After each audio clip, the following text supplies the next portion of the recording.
outlook.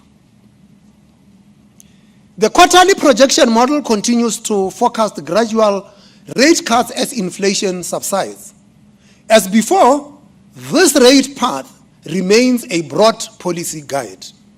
Our decisions will continue to be taken on a meeting-by-meeting basis with careful attention to the outlook, data outcomes, and the balance of risks to the forecast. For this meeting, we considered two risk scenarios.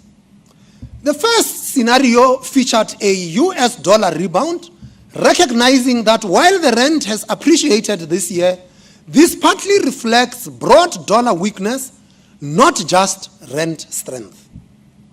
In this scenario, the rand depreciates back to its 2023 levels against the dollar, rather than holding on to its recent gains as in our baseline.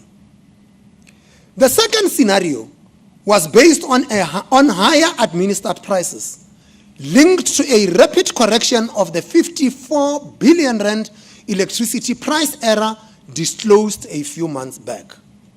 The scenario also had inflation expectations staying higher for longer in response.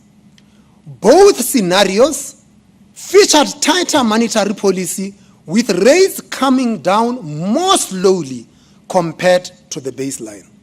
The administered price scenario in particular shows that if price setters take on board the 3% target, we will have space to get to lower rates faster. This brings us to the subject of the new target. As announced last week, we have moved away from the 3 to 6% target range, which was established 25 years ago.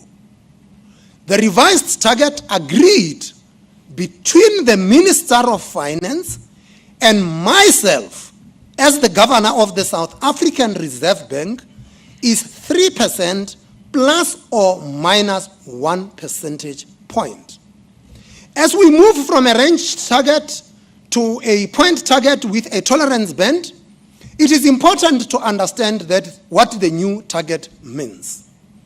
The tolerance band of 1 percentage point on either side of 3% does not mean we will be indifferent to inflation anywhere between 2% and 4%.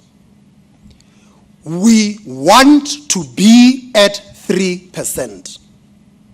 However, no central bank has the tools to deliver inflation at an exact point all the time.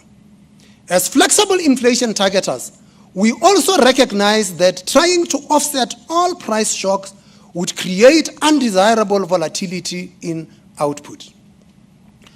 To support communication and accountability, we therefore want it understood that inflation will not always be precisely 3%. When there are deviations, we will explain what has driven inflation away from target, and we will do what is required to get back to target. Most of the time, we should be expected to keep inflation within the tolerance band, with breaches occurring only when there are severe shocks. We will always be setting policy so that inflation reverts to 3%. Monetary policy actions have their main effects on prices after 12 to 24 months. So you should expect us to achieve our target over that horizon. Accordingly, we want longer run expectations to anchor at 3%, staying there even when there are shocks. This lag between monetary policy decisions and outcomes also explains why the 3% target is taking effect now, but will be achieved over the forecast horizon.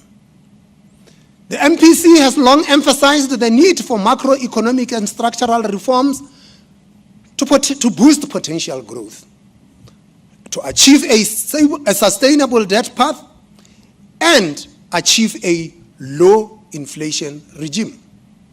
There has been significant progress on reform this year, as underscored by the recent credit rating upgrade from Standard & Poor's, as well as South Africa's exit from the Financial Action Task Force, FATF, grey list.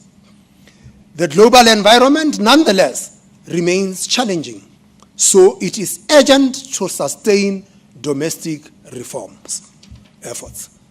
That concludes our statement, and I will take questions. And as usual, I will distribute the questions depending on the complexity of the question.